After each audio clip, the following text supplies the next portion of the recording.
Assalamualaikum warahmatullahi wabarakatuh. Perkenalkan, nama saya Muhammad. Nama saya Raffi. Nama saya Arif. Di sini kami akan menjelaskan tentang Peta kekuatan politik nasional. nah, yang pertama antara tahun 1960 sampai 1965 Presiden Soekarno memegang seluruh kekuasaan negara dengan TNI AD dan PKI di sampingnya. Menguatnya pengaruh TNI AD membuat Presiden Soekarno berusaha menekan pengaruh TNI AD, terutama Nasution dengan dua taktik, yaitu Soekarno berusaha mendapat dukungan partai-partai politik yang berpusat di Jawa, terutama PKI, dan merangkul angkatan-angkatan bersenjata lainnya, terutama Angkatan Udara. PKI sebagai partai yang bangkit kembali pada tahun 1952 dari puing-puing pemberontakan Madiun 1948.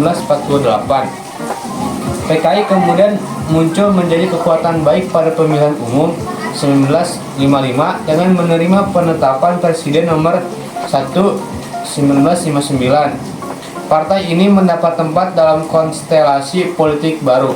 Secara sistematis, PKI berusaha memperoleh citra sebagai Pancasila dan mendukung kebijakan-kebijakan Presiden Soekarno yang menguntungkannya.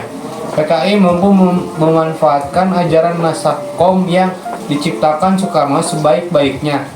Karena lewat Nasakom inilah PKI mendapat tempat yang sah dalam konstelasi politik Indonesia.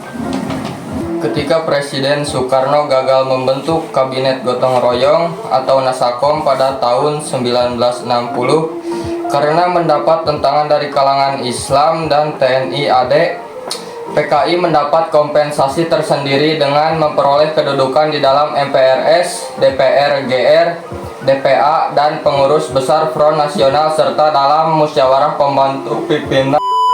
Pada akhir tahun 1964, PKI disudutkan dengan berita ditemukannya dokumen rahasia milik PKI tentang resum program kegiatan PKI Dewasa.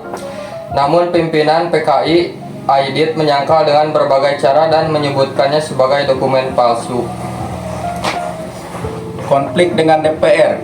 Dalam perkembangan politik demokrasi terpimpin, terjadilah pecah konflik antara Presiden dan DPR karena banyak praksi yang menolak kebijakan Presiden Soekarno.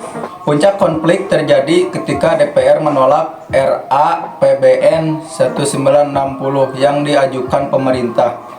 Penolakan tersebut kemudian dijadikan alasan Presiden untuk membubarkan DPR hasil pemilu 1955. Setelah itu, Presiden Soekarno membentuk Dewan Perwakilan Rakyat Gotong Royong atau GDPR-GR. Pemilihan anggota DPR dilakukan oleh Presiden sendiri dan harus terkait dengan aturan Presiden. Partai politik. Politik demokrasi terpimpin juga membatasi adanya partai politik. Pembatasan dilakukan melalui penetapan Presiden nomor 7 tahun 1959 tentang syarat-syarat penyederhanaan partai yang berbunyi menggunakan cara-cara damai dan demokrasi untuk mewujudkan cita-cita politiknya. Partai politik setidaknya memiliki cabang di 1/4 wilayah Indonesia. Presiden berhak menyelidiki administrasi dan keuangan partai. Presiden berhak membubarkan partai yang terindikasi berusaha